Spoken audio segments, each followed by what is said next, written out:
5 মিনিটের জন্য চেম্বারে ডাক্তারবাবুকে দেখাতে গেলে মিনিমাম 500 আর ম্যাক্সিমাম যে কত 1000, 1500, 2000 ডাক্তার বুঝে তার চার্জ দিতে হয়, ভিজিট দিতে হয়।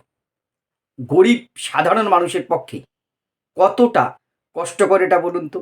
এত কিছুর পরেও ডাক্তার দেখাতে যে ডাক্তারবাবুরা হয়তো 2 মিনিট 5 মিনিট কোনো রোগীকে দেখছেন, কোনো রোগীর সাথে ভালো ব্যবহার করছেন, কখনো কখনো কিন্তু ভালো ব্যবহারটাও করছেন না। না, আমি সব ডাক্তারকে নিশ্চয়ই এক বন্ধনীতে রাখছি না, বহু ভালো ডাক্তার আছেন, কিন্তু ডাক্তারের ভিজিট বা ফিস দিন দিন এটা আয়ত্তের বাইরে চলে যাচ্ছে না? নিম্নবিত্ত গরিব মানুষও ছেড়ে দিন, মধ্যবিত্ত এদেরও আয়ত্তের বাইরে চলে যাচ্ছে। অসুখ বিসুখ যে কোনো কারোর বাড়িতেই আসে, শিশু হোক, সাধারণ বয়স্ক মানুষ হোক, আর বৃদ্ধ বৃদ্ধাই হোক, কার বাড়িতে অসুখ নেই? সরকারি হাসপাতাল বা পরিকাঠামোর কী অবস্থা সেটা আমরা সবাই জানি, সে নিয়ে নাই বললাম আজকে। আমরা চটজলদি কোনো একটি ডাক্তার তাকে দেখাতে যাই, ফার্মেসিতে বসেন, কোথাও চেম্বারে বসেন, বিভিন্ন এলাকা দিয়ে মাইকে প্রচার করে অমুক ডাক্তার বসছেন, শিশুরোগ বিশেষজ্ঞ, নাক কান গলা বিশেষজ্ঞ, গ্যাস্ট্রোলজি বিশেষজ্ঞ, অমুক হসপিটালের ডাক্তার। তার যত বড় ডিগ্রি বা যত বড় হসপিটালের সাথে তিনি যুক্ত, তার ভিজিট বা ফিস তত বেশি। আগে তাও 100, 150, 200 টাকায় ডাক্তার দেখানো যেত। এখন হাতে গোনা 2-1টি জায়গা বাদ দিলে এমন কোনো ডাক্তারবাবুকে হয়তো পাওয়া যায় না যিনি 100-200 টাকায় দেখেন। ওষুধ, তারপরে আপনার যে বিভিন্ন যে পরীক্ষা নিরীক্ষা, সেগুলো তো বাদ দিলামই। শুধুমাত্র ডাক্তারবাবুর সাথে আমি কনসাল্ট করব, ডাক্তারবাবু জানবে আমার সন্তানের, আমার পিতামাতা, আমার নিজের স্ত্রীর, যেই হই না কেন, রোগীর কী সমস্যা আছে, প্রেসক্রিপশনে তার উপায় লিখে দেবেন। এটুকুর জন্য কোনো ডাক্তারবাবু 2 মিনিট, কোনো ডাক্তারবাবু 5 মিনিট, কিছু কিছু ডাক্তারবাবু আছেন যারা একটু বেশি সময় নিয়ে দেখেন। তার জন্য ভিজিট দিতে হচ্ছে 500, 700, 800, 1000, 1200, 2000, লিমিট নেই কোনো। কোনো সরকারি বিধিনিষেধ নেই, কোনো নিয়ন্ত্রণ নেই, লাগামহীনভাবে যার যখন যা খুশি। সাধারণ টোটো ভাড়ারও একটা নিয়ম নীতি আছে যে এইটা অবধি 10 টাকা, তারপরে 20 টাকা, দরদাম করার জায়গা আছে। কিন্তু এখানে কোনো দরদাম করার তো প্রশ্নই আসছে না। আমি ডাক্তারবাবুদের অসম্মান করছি না, তারা আমাদের কাছে ভগবানের রূপ, তারা আমাদের বাঁচান।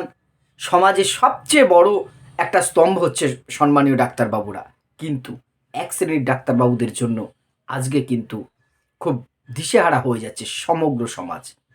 ভাবুন তো, মানুষ তো শখে ডাক্তার দেখাতে যায় না। কেউ অসুস্থ হলে, বিপদে পড়লে প্রথমে হচ্ছে সেই ডাক্তারবাবু কোথায় বসেন। যদি তিনি একটু নামি দামি হন, তার কাছে নাম লেখানোটাই একটি চ্যালেঞ্জ। আমি নিজে গত বছর ভুগেছি আমার পায়ের একটি সমস্যা নিয়ে। একজন বিখ্যাত ডাক্তারবাবু আমাদের কৃষ্ণনগরে, নাম বলবো না, তিনি খুব ভালো ডাক্তারবাবু, তার কাছে দেখার যে আমি দিনের পর দিন চেষ্টা করছি, পারছি না। আগে তাকে টাকা পেমেন্ট করে তারপরে টোকেন নিয়ে কয়েকদিন পরে একটা ডেট পেলাম, যাই হোক দেখলাম আমি সুস্থ হয়েছি, সব ঠিক আছে। অনেকে সেটা পারছে না।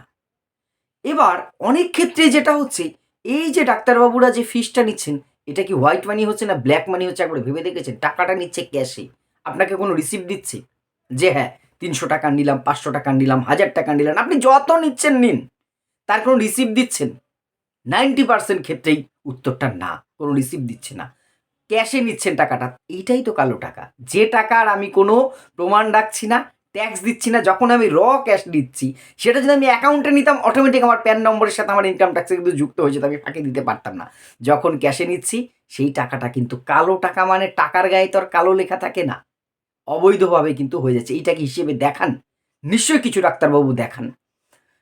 তারা ব্যতিক্রম, বেশিরভাগ ক্ষেত্রে এটাও কিন্তু একটা প্রশ্ন যাচ্ছে। সব কিছুর যদি দ্রব্যমূল্য বেঁধে দেওয়া থাকে, এমআরপি, ম্যাক্সিমাম রিটেলার প্রাইস, অর্থাৎ এর বেশি বিক্রি করা যাবে না। একটা চিপসের প্যাকেট, এটা 5 টাকা, 5 টাকার বেশি 5.5 টাকা কেউ বিক্রি করতে পাবেন না। তেলের দাম এই, যা কিছু। কিন্তু ডাক্তারবাবুদের ভিজিট কেন নিয়ন্ত্রণ করা যায় না? আমাদের দেশ, আমাদের রাজ্যে কি এমন একটি আইন আনা যায় না যেখানে নির্দিষ্ট হবে যে ইএনটি বা এই ডাক্তারের ফিস সর্বাধিক এত হতে পারে, এর নিচে আপনি নিতে পারেন। অর্থাৎ এমআরপি 5 টাকা, আপনি 1 টাকায় দিতে পারেন, ফ্রিতে দিতে পারেন, কোনো না নেই, কিন্তু 5 টাকার বেশি 5 পয়সা নিতে পারবেন না। ঠিক তেমন এই ডিপার্টমেন্টে ডাক্তার ম্যাক্সিমাম 200 টাকা ফিস হবে, ম্যাক্সিমাম 500 টাকা হবে। যার মর্জি মাফিক যে যেমন তেমন ফিস নিয়ে নিচ্ছেন। সাধারণ মানুষ ঘটি বাটি চাটি করে সেখানে যাচ্ছে, ডাক্তারের ফিস দিতেই সর্বশান্ত, তারপরে ওষুধ কেনা, টেস্ট তো আছেই। সেখানেও অনেক কাহিনী আছে, সেগুলো নিয়ে আমি বলতে যাচ্ছি না, কারণ ডাক্তারবাবুদের ব্যক্তিগতভাবে আমি শ্রদ্ধা করি, শ্রদ্ধা করা উচিত। কিন্তু এক শ্রেণীর মানুষ যেভাবে ব্যবসা ফেঁদে নিয়েছে, সত্যি বিষয়টা কিন্তু ডাক্তারের চেম্বার যেন সে নচিকেতার গানের মতন যেন কসাইখানা হয়ে গেছে। তাই না? আজ সেই গানে ছিল না? কসাই জবাই করে প্রকাশ্য দিবালোকে, ওদের আছে ক্লিনিক আর চেম্বার। যেন সেই কসাইখানায় আমরা সেই কসাইয়ের মানে খাসি বা মুরগি হয়ে ঢুকে যাচ্ছি আর ওই রকম হয়ে হালাল হয়ে চলে আসছি। এই জিনিসটা একটু দেখা উচিত। আমাদেরও আওয়াজ তোলা উচিত এই বিষয়টা নিয়ে।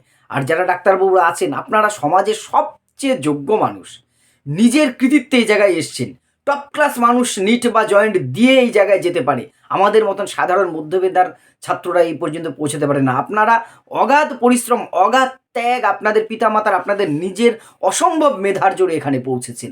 সেটা নিয়ে কোনো প্রশ্ন নেই। কিন্তু দয়া করে আপনার উপরে উঠে নিচের দিকটাকে ভুলে যাবেন না। একটু সাধারণ মানুষের কথা ভাবুন।